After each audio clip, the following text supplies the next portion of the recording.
Let's color this anime character Power of Chainsaw Man. First I'm using this red color for light horns.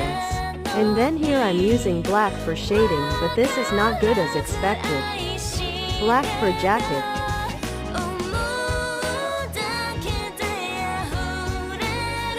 Let's give a good touch up for tie.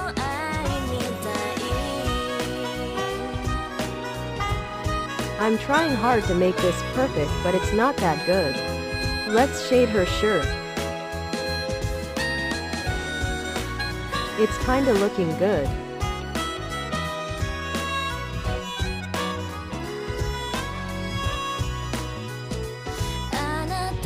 The shirt is perfectly done.